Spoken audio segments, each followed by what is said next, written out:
আমি হুজুরের থেকে 1000 পানি পড়া নেন, আপনার কাছে আসতেও পারে, নাও আসতে পারে, কোনো গ্যারান্টি নেই। আমি গ্যারান্টি দিতে পারবো না। আপনারা জানেন একটা ফ্যানের রেগুলেটর যখন কিনতে যান ওইটারও গ্যারান্টি দেয়, মাত্র কয়েক টাকা দাম, সেইটা কিনতে যান ওইটারও গ্যারান্টি দিচ্ছে যে 1 বছর বা 2 বছর গ্যারান্টি আছে। কিন্তু আমি হুজুর আমার পানি পড়া দিয়ে কাজ হলেও আমি বলতে পারবো না যে এটার মধ্যে গ্যারান্টি আছে। কিন্তু এই কথাটার ভিতরে 100% গ্যারান্টি যে আপনার পিতামাতা আপনার জন্য যেই দোয়া করবে এই দোয়াটা 100% গ্যারান্টি। মাথায় রাখবেন, এই জায়গায় বসে কিন্তু মিথ্যা কথা বলার জায়গা নয়, এখানে বসে মিথ্যা কথা প্রচার করার জায়গা নয়। মিথ্যা কথা প্রচার করলে আল্লাহ কিয়ামতের দিন আমাকেই ধরবে। আর আপনি এখান থেকে বের হওয়া কথাগুলো আপনি নিচ্ছেন না, আল্লাহ আপনাকে ধরবে।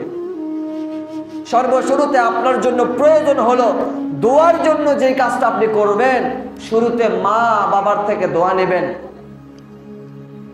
মা বাবার দোয়া অত্যন্ত দামি একটা সম্পদ।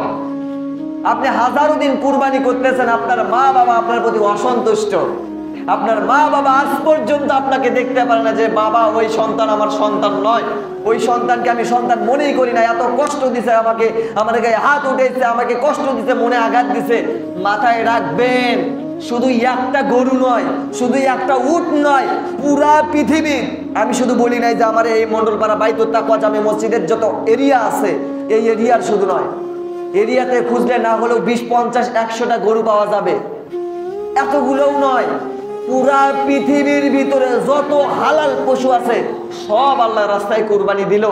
এইদিকে মা বাবা সন্তুষ্ট, নিয়তের ভিতরে গড়বড়। তখন মনে রাখবেন আপনার এই কুরবানি আল্লাহর দরবারে কবুল হবে না ভাইজান।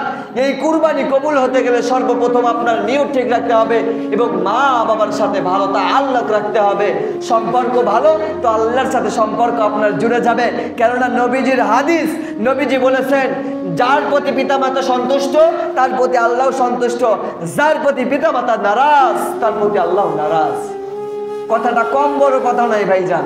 ছোট মানুষ হতে পারি, মুখটাও ছোট হতে পারে, চিকন চাকন ছোট মানুষ হতে পারি, আমি এলমের যোগ্যতা খুবই কম, নাই বললেই চলে, কিন্তু আমার এই কথাটা ফেলে দেওয়ার মতো নয়, কথাটা নবীজির মুখ থেকে বের হয়েছে। সুতরাং আজ থেকে যদি মা বাবা মারা গিয়ে থাকে কবরের পাশে যান, গিয়ে 1 ফোঁটা চোখের পানি ফালাইয়া দেন। বাস্তবতা এটাই বলে যখন মারা যাবে 1 দিন 2 দিন 1 মাস 2 মাস চোখের পানি ঝরবে, 3 মাস থেকে আর চোখের পানি বের হবে না।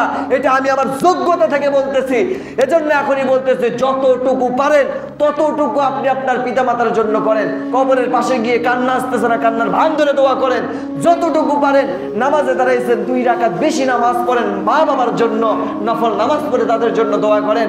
5 ওয়াক্ত নামাজের পাশাপাশি তাদের জন্য দান সদকা করেন। আসতেছে কুরবানি, সেই সময় মা বাবার জন্য ত্যাগ স্বীকার করা শেখেন। আল্লাহ রাব্বুল আলামিন আমাদেরকে দোয়া, দাওয়া, তাওবা এবং আমাদের সকলকে সুন্নাহ মাফিক আমাদের জীবন গড়ানোর মতো মা বাবার দোয়া নিয়ে আল্লাহ পাক রব্বুল আলামিন আমাদেরকে জান্নাতুল ফেরদাউস নবীজির সাথে আমাদেরকে জান্নাতবাসী হিসেবে কবুল করে নেন। সকলে বলি আল্লাহুম্মা আমিন।